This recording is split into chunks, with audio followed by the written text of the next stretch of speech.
empowering trusted identities of the world's people, places, and things. Every day, millions of people in more than 100 countries use our products and services to securely access physical and digital places. Over 2 billion things that need to be identified, verified, and tracked are connected through HID Global's technology. Well, good morning, everyone. My name is Patrick Riley. I'm the industry principal consultant for Frost and Sullivan for healthcare and life sciences. My background is hospital administration. I've been a CEO of both a large urban academic medical center and a rural hospital. So this subject is very, very close to me. Even closer, a month ago in Concord, New Hampshire, where I was born and raised, in the state hospital where my mother-in-law actually worked, a disgruntled patient came back in and murdered 2 people, totally unprepared for, in a very, very rural setting. So this is not something of a future threat. This is something we're living with every day. And it's very, very, very important for me to moderate this, to learn. And it really serves as a precursor for the conference that HID and Essentia Health will be presenting at the International Association for Healthcare Safety and Security, which will be April 29th through May 1st in the Lowe's Royal Pacific Resort at Universal Orlando. And we will mention more about that at the end. First, let me introduce, we're very, very fortunate to have 2 very, very qualified and prominent participators in this podcast. The first gentleman I will introduce is Clete Bordeaux. Clete is a former U.S. Marine. Thank you for your service, Clete. Just so you know, I'm a former Airborne Ranger, Army. And he has over 20 years experience as a subject matter expert in the healthcare and security industry. In his current role, he serves as Healthcare Business Development Director for HID Global's Workforce Identity Management Business Unit. Clete's focus is on the healthcare industry as it relates to enhancing the security of patients, employees, contractors, and visitors, as well as facilities and physical assets. So, Clete, thank you for joining us. Our subject matter expert of today, and we're very, very fortunate to have him with us, is Michael Ramstack. Michael is the Senior Director of System Security for Essentia Health.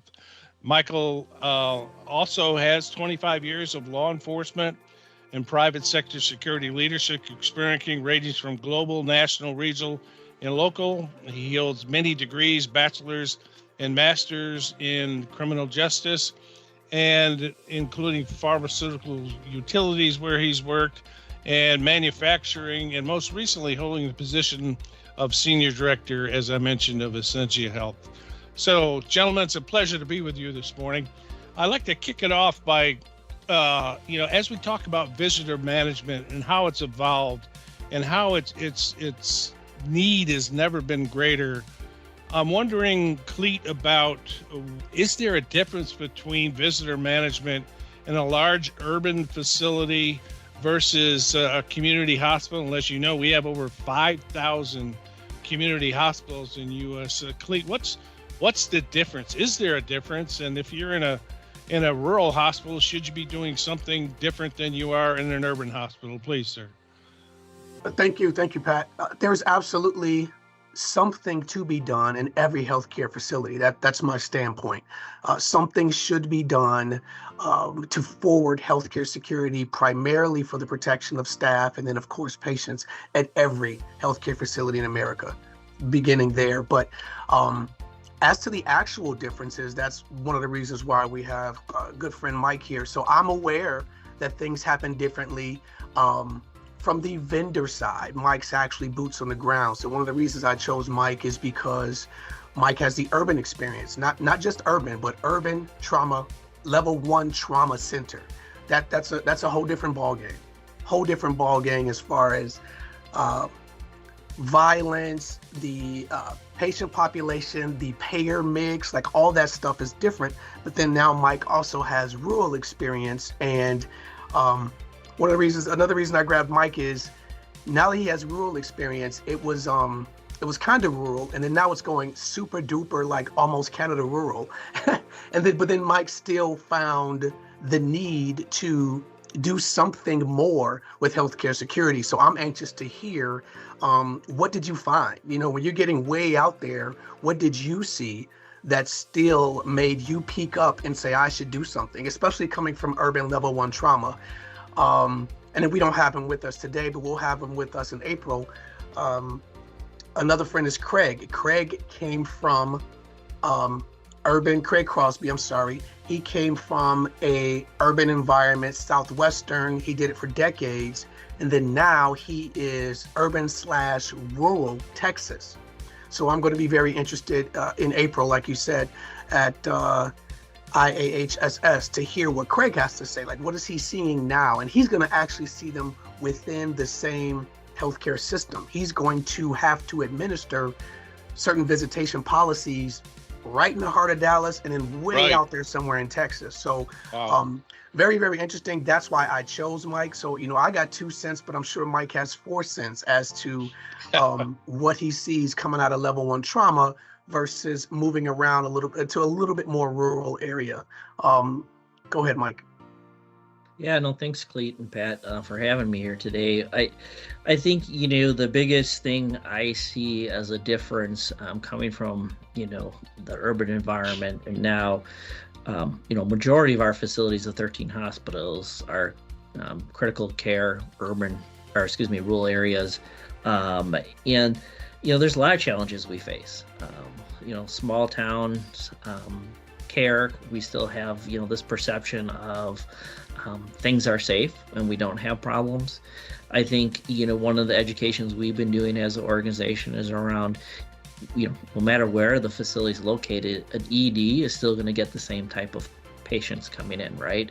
It's not going to be the same volume. We all understand that, but you're still going to have the same type of patients. And the challenges and things that we currently face is lack of, behavioral health resources for people. So it's the mental health of the environments that we're challenged with, and that's everywhere currently right now. I think the other thing, so it's, as I mentioned, it's the culture part of it. It's also the facility design part, right? I mean, in these environments, we design these facilities differently. We have a little bit more of that open, type feeling as healthcare historically has, but we still see that challenge when we're working with different groups. So how do we bring that all together from a visitor management perspective has been the challenge. And our biggest challenge we have in these areas is really resources. Even let's say we have a smaller hospital, we want to have security there doing visitor management. It's hard and it's a struggle for us to find those qualified people just to staff that. Take that away. Let's say the facility's not doing that. You got, either a registration or some type of customer service person that would be in place. Again, challenge on resources. How do we get the right people and put, with the right skills to put into those particular roles and positions? So I really think, just kind of I think it's resources, culture, and part of culture is facility design are really our biggest challenges that I've seen as we try to, move this forward. I think it's a little easier when you're in a urban environment or a bigger hospital setting. I think it's a little bit more, people have a better understanding.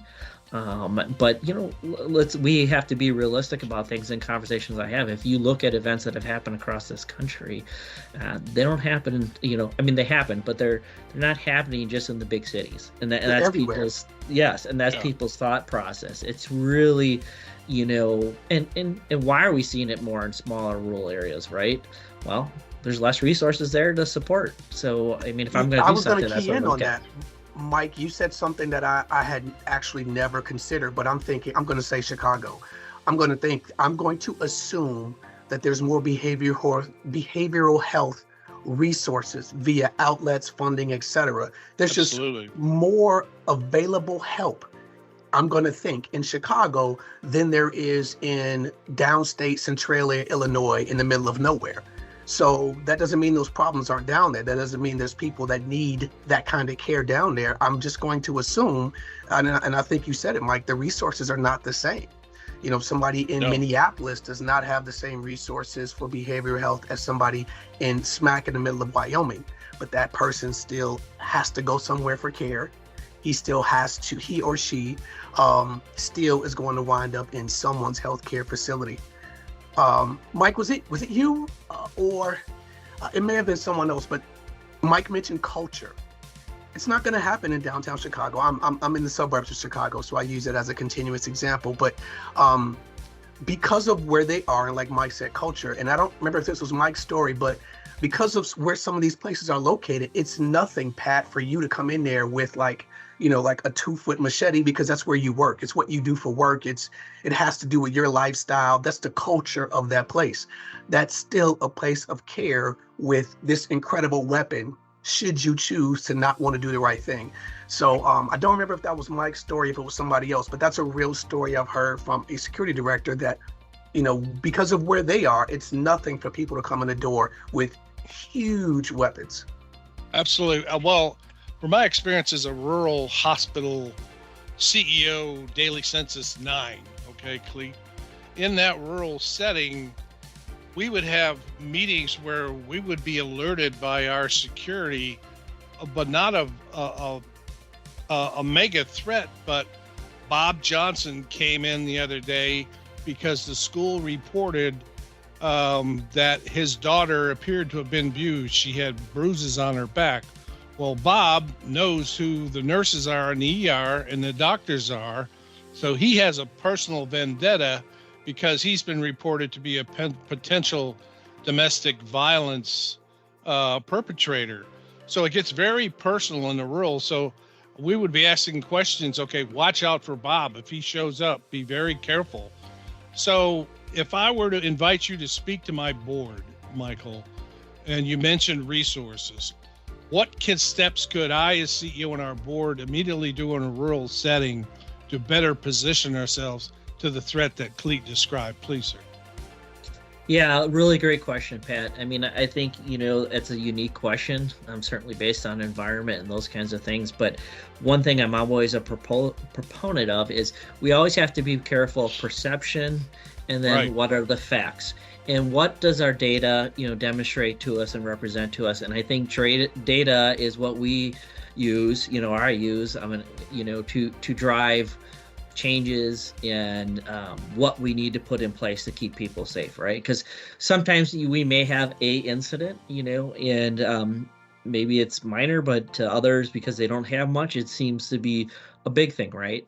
And I think when we talk about these things, a big key component in regard to managing our facilities and what do we need to put in place and what that reality is I think this greatly integrates with, threat management, right? Do you have Absolutely. a program to Yes, analyze and look at what's happening, to be able to, be educated enough to come back and talk to your employees about the why behind what strategies are we putting in place and what strategies are we not.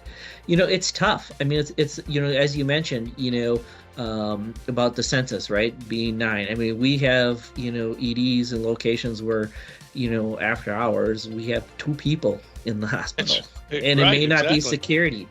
And then when we talk about resources, if they have a problem, they're so rural, maybe law enforcement is an hour away. And we know the shortage in law enforcement in this country is, becoming even more of a concern. So what we have to be conscious of as organizations is, how are we still providing that safe environment, right? So the question to, if I were to come to your board and have that conversation, that's where, I would lead the conversation. How are we, which we are required to do as organizations, providing safe environments for our employees?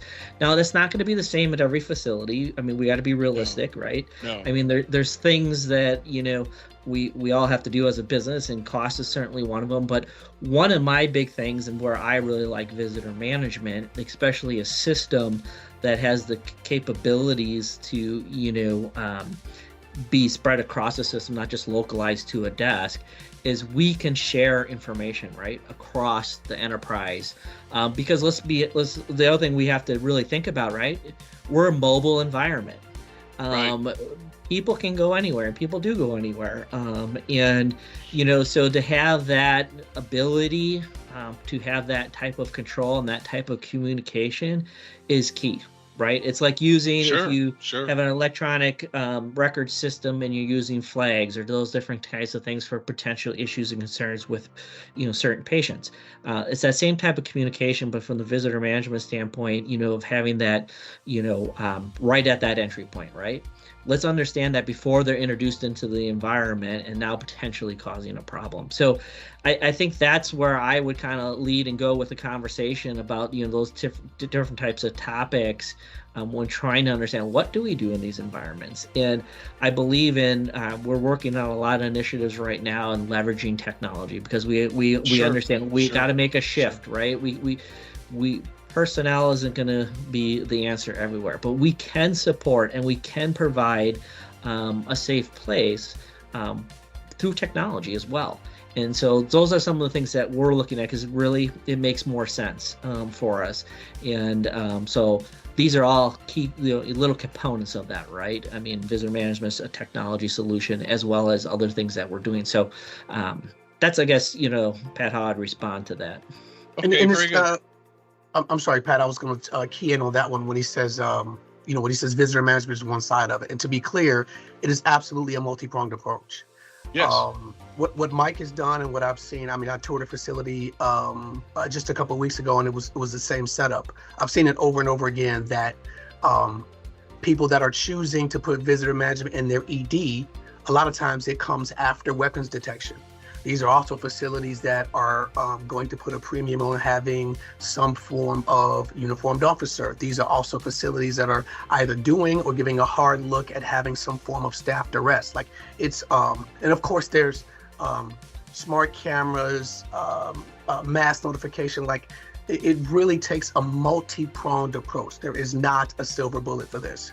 No. It's a multi-pronged approach, and I see it go hand in hand. So like Mike said, it's technology, but technology, and then it has to be partnered with people. Somebody has to run that visitor management system. Somebody has to respond to the duress when I hit that button. Absolutely a multi-pronged approach. And then he did it, but he didn't say it. But when you say what would he talk to the board about, I think what the board would love to hear is something that Mike has actually done before, and that is show HCAP, right? HCAP scores, isn't it, Mike? Show Correct, the increase yes. in the HCAP scores, I think Yep. based on pilot programs, sometimes based on actual deployed programs. And I think Yes. that's what somebody like you, Pat, in your former position, you'd like to hear. Not just the emotional Mike saying, hey, we should use this, but actual data to move the needle. Before and after pilot surveys, HCAP scores, et cetera. Yeah, exactly. The HCAP scores, as you know, Michael, are patient experience, right? Very, very important in how payers review you and how the incentives you can gain. So I look at this as a CEO and I say, okay, I've got security, right? I've got patient experience people in a rural hospital. Michael, are you recommending that I should create a position for director of visitor management who would would coordinate, as Clete just correctly articulated, security, patient experience, and visitor management? Is that something that appeals to you intellectually, or how would you organize those three elements of hospitals VM? Yeah, Pat, I think that's, again, another good question. And that's, I think, the challenge that we continually face. I'm not suggesting, because to me, it would not be practical when we talk about resources to say, hey, we're going to put a specific person responsible at a dedicated location. Exactly. To me, that's that system approach to security, right? That's that system security operations center and that physical security person that's helping support that. Now, what my recommendation is, how do we look at those responsibilities about something that we're going to implement, and who's the appropriate people that we currently have to manage that particular part of it, right? And so that's how we kind of been going about it, and and we'll talk more, in person at the conference about this. But it's what are some of the key solutions or different things we're looking at, and we're certainly I never sit here and say I have all the answers, because I don't, and I really love reaching out and talking to counterparts and seeing what everybody's really doing, because and learning and understanding about these different challenges that we all have, because they're all the same. Everybody I talk to is facing the same thing. But how do we, collectively, right? I mean, a lot of smart people. I mean, how do we collectively talk about this stuff as an industry and really come up with, here's some things we tried, maybe didn't work so great. Here's some things that we tried that worked well. And so, to answer your question, Pat, I wouldn't suggest, you have it as a dedicated. It would be a responsibility of someone that we currently have, and how do we integrate that in? Because the last thing we want to do also is put a person who has no experience in, let's say, de-escalation training in the forefront, and now dealing with somebody who's upset that they have to go through the process, right? So we have to identify those key things that we would need to either A, bring somebody up to par to, or B, put the right person with that already has those skills and abilities available. Mike, question. I'm sorry, go ahead, Pat. No, go ahead, Clete. Go ahead. No, you get it out. I was gonna wrap this up with Keenan on one of the things that Mike just said about talking to his colleagues. But go ahead, Pat. Yeah. I want to ask both of you, and you touched on it, Michael. Both of you have seen so much. Is there a best practices that you think of? Oh, I know this one hospital that did this, and it's working phenomenally well. I see that as a best practice. Michael, have you experienced someone who's really figured this out in a rural setting? And what is that best practice? Let's Clete with you. What's your best practice that you think of comes to? I don't think that it is one size fits all. Like I said, there's not a magic bullet. I say if there's a best practice, I would probably say to begin with a very knowledgeable consultant, or a knowledgeable driver in that seat, a Mike as an example, bring it to your organization, someone that realizes it's going to take several things to get done, and also that realizes no two hospitals are the same, even within a healthcare system. So I wouldn't tell you there's a best practice, even with visitor management, which I know well. I wouldn't tell you there's a best practice. What works in downtown Chicago does not work in Peoria, Illinois. I saw it firsthand. You can't ask screening questions during COVID. We couldn't ask that stuff in Peoria, Illinois. It's asked all day in downtown Chicago. So the understanding of how flexible you must be in healthcare, and the knowledge of that it's a multifaceted approach, that's probably the best practice. Before I would mention any technology or anything like that, is to have someone very knowledgeable about it. Yes. Michael, your thoughts, please. Yeah, no, I think, have I found the perfect or seen the perfect solution? I would say no. I think, and the reason behind that is this is the tricky part that we're dealing with, right, as an industry right now, is how do we provide this in these rural environments? And unfortunately, we're still a little bit behind, right, as healthcare, in thinking that we have, issue, despite all the things we see happening and all these things out there. I mean, the security world understands and knows, right? But I'm talking about how do we get that message, all the way up to the Pats of the world. How do we get the Pats of the world? to understand what's the need, right? I mean, let's be honest. We can't sit here and guarantee that we can prevent everything from happening, right? All these strategies and solutions are to reduce the likelihood of something bad happening. And the more that we put in place, the more we reduce that likelihood. And now when I say put things in place, they don't, there's a lot of places, especially these small environments. And, I've had some really good conversations with some counterparts over the last year, kind of around this topic, and those that are, having the same challenges is, it doesn't have to be necessarily a big elaborate thing either to have an impact. It's starting small, and Clete mentioned it, and what I've done where I previously came from at Freighter, and now here where I'm at Essentia, is I really believe in piloting things, creating data, and having information that we can go back to the Pats of the world and have those conversations intelligently. Too many times in our world around security, we have emotional reaction. That's people who experience things, but then that's also the people that are driving some decisions. And that's the last thing we want to do, because emotional decisions aren't really getting us to the root cause of what we need to address and what is the proper solution for us to put in place, albeit small or big. right? I mean, Right, anything right. we do makes a difference. So that's really kind of how I think about those types of things. Well, thank you for that, because I was thinking, Clete, you hit on it. You need to hire a consultant. You can't buy a software package off the shelf that's going to fix everything in visitor management for your hospital. That's not going to happen. You're right. It's a unique hospital. Everyone is different from the other ones, and you have to understand the personnel, the people, the community that you're in, the security that you're in, and put all that together. So I know it's going to be talked much more about that in Orlando, and that's a great thing. But the takeaway for me that I would tell my C-suite colleagues in hospital administration, you need to get somebody on the ground in your hospital that's going to walk the ramps at 2:00 in the morning on your med-surg wards, in the ER, understand egress of your facility, look at your security system, what the weaknesses, strengths are, look at your community, and then put it all together with your electronic medical record. You need somebody who really knows what they're doing to do that. Yeah, I'd add on to that, Pat. I think what's really important is we in the security industry, I mentioned it earlier about culture. We really got to understand that culture, and we have to understand the things that we do have an impact on our operations. And some of the way we're set up as an operation, is a strategic model, right, to be competitive.